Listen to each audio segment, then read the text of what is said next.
ডাঙৰ খবৰ কা বলবৎ হল অখিল গগৈ আৰু লুৰিণজ্যোতি গগৈয়ে ললে ডাঙৰ সিদ্ধান্ত। সকলোকে নমস্কাৰ জনাই মোৰ অন্যটি নতুন ভিডিঅ'লৈ আপোনালোকক স্বাগতম জনালোঁ। আশা কৰোঁ আপোনালোক সকলোৱে ভালে আছে। কা কথাটো অসমত খুবেই চৰ্চা হৈ আছে। কাখন বলবৎ কৰিব ইচ্ছা কৰি আছিল বিজেপি চৰকাৰখনে, কিন্তু আমাৰ অসমীয়াই কেতিয়াও মানি লোৱা নাই বা ভৱিষ্যতেও মানি নলয়। অসমীয়াই কৈ আছে যে কা নালাগে নালাগে। আমি সমগ্ৰ অসমবাসীয়ে বিচাৰি আছোঁ আমাক কাখন নালাগে, কা বাতিল কৰিব লাগে। কিন্তু চৰকাৰখনে এনেকৈ কাখন কৰি আছে। আজি বলবৎ হ'ল ফাইনেলি, আৰু বলবৎ হোৱাৰ কাৰণে এতিয়া সমগ্ৰ অসমবাসীয়ে জাগি উঠিছে। আৰু অসমবাসীনো বহি থাকিব কিয় কওকচোন?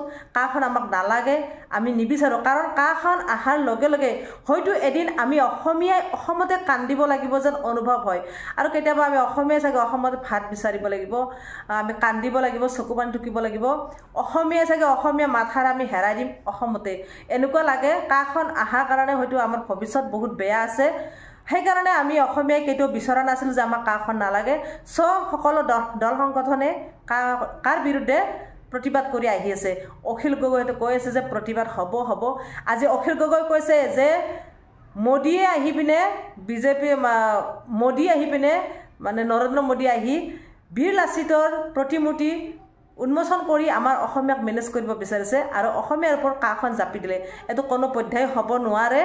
আৰু এতিয়া এটাই কথা, প্ৰতিবাদ প্ৰতিবাদ প্ৰতিবাদ। ইপিনে চাওক কিমান বেৰিকেড দিছে। গুৱাহাটীত কামাণ্ডই নাম দিছে, গোটেই দিছপুৰ ঘেৰাও গুৱাহাটী। দিছপুৰত চাওক আপুনি, এতিয়াও নিউজবিলাকত চালে গম পাব এনেকুৱা কামাণ্ড। আচলতে আমাৰ চৰকাৰখনো ভয় খাইছে অসমীয়া জনতাক। সঁচাকৈ আন্দোলন হ'ব, আন্দোলন হ'বই। ময়ো বিচাৰোঁ আন্দোলন হ'ব লাগে। এতিয়া অখিল গগৈ লুৰিণজ্যোতি এটাই কৈছে, সমগ্ৰ অসমবাসীয়ে, অসমৰ ৰাইজ, অসমীয়া জনতাই ওলাই আহক ৰাজপথলৈকে, কা আন্দোলন কৰিব লাগে, প্ৰতিবাদ কৰিব লাগে। প্ৰতিবাদ কৰিবলৈ ওলাই আহক, সৰ্বাত্মক প্ৰতিবাদ হ'ব লাগিব। মই যোৱাকালি এটা নিউজত পাইছিলোঁ, পীযুষ হাজৰিকাই কৈছে যে মুখ্যমন্ত্ৰীয়ে কৈছে বাচ্চা জন্ম হৈ গ'ল, এতিয়া জাষ্ট নামাকৰণ কৰিব লাগে। নামাকৰণৰ টাইমত চিঞৰ বাখৰ কৰি কি লাভ, আন্দোলন কৰি কি লাভ? আৰে বাচ্চা জন্ম দিছে কিয়? যদিহে অসমৰ ৰাইজে নিবিচাৰে সেই বাচ্চা হোৱাটো, তেনেহ'লে বাচ্চাটো জন্ম কিয় দিয়ে আপোনালোকে? আজি নামকৰণ টাইমত ভাল নালাগিবই। গতিকে সেই বাচ্চা থাকি লাভ নাই, সেই সন্তানৰ কোনো মূল্য নাই অসমত। সেইটোৱেতো অসমবাসীয়ে ক'ব বিচাৰিছে, আৰু সেইটোৱে আপোনালোকে জানাৰ পিছতে সেই সন্তান আপোনালোকে জন্ম দিয়ে। এতিয়া আৰু সেই সন্তান নামকৰণৰ কথা কৈ আমাক লাভ নাই। আমাক মহাবৰ নালাগে, আমি অসমীয়া কেতিয়াও মানি নলওঁ। আমাক কা কেতিয়াও নালাগে, মোক নালাগে, মই কৈছোঁ। আৰু বিভিন্ন দল সংগঠনো কৈছে, মই কেতিয়াও কাখন সমৰ্থন নকৰোঁ। জাতিধ্বংসী এখন আইন আমাক কেতিয়াও নালাগে, মই নিবিচাৰোঁ। গতিকে চাওক, সমুজ্জ্বল ভট্টাচাৰ্যটো কৈছে যে আমি আগৰ পৰাই প্ৰতিবাদ কৰি আহিছোঁ, কা আমাক নালাগে নালাগে, ভৱিষ্যতেও নালাগে। আমি প্ৰতিবাদ সদায় কৰি যাম, প্ৰতিবাদ হ'বই লাগিব, কা বাতিল হ'বই লাগিব। এতিয়া অখিল গগৈ লুৰিণজ্যোতিয়ে প্ৰতিবাদ কৰিব কৈছে যে সমগ্ৰ অসমবাসী, সমগ্ৰ জনতা ওলাই আহক প্ৰতিবাদ কৰিবলৈ ৰাজপথলৈ সমগ্ৰ অসমবাসীক আহ্বান কৰিছে। সকলোৱে ওলাই যাব লাগে, প্ৰতিবাদ কৰিব লাগে।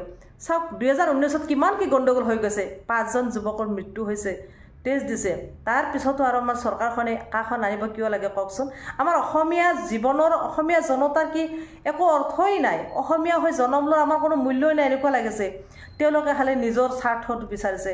আমাৰ অসমীয়া জনতাৰ চকু পানী, অসমীয়া জনতাক অপমান কৰি আজি তেওঁলোকে কাখন আনিছে। অসমীয়া জনতাৰ মূল্য বুজি নাপালে এইখন চৰকাৰে। বহুত বেছি দুখ লাগিছে। অসমীয়া জনতা হৈ জনতাই আজি তেওঁক সিংহাসনত বহালেও আমি মুখ্যমন্ত্ৰীক সেইখন আসন দিছোঁ, কিন্তু আজি তেওঁ জনতাৰ মনৰ কথা তেওঁ বুজি নাপালে, জনতাক মূল্য দিব নিবিচাৰিলে। আজি অসমীয়া জনতাক আজি তেওঁ অপমান কৰি কাখন আমাৰ ওপৰত জাপি দিলে। বহুত বেছি দুখ লাগিছে, দুখ লগা কথা। গতিকে মই বিচাৰোঁ সন্মুখত নিৰ্বাচন, ইয়াৰে প্ৰত্যুত্তৰ নিৰ্বাচনত আপোনালোকে সকলোৱে দিব। আমি যিয়ে কাক মানি নলয় তেওঁলোকে নিশ্চয় প্ৰত্যুত্তৰটো নিৰ্বাচনত দিব। আৰু কাখন লাগে নে নালাগে আপোনালোকে কমেণ্টত জনাব। এইখিনি কৈ আজি মই মোৰ ভিডিঅ'টো সামৰিছোঁ। আজিলৈ বাই বাই।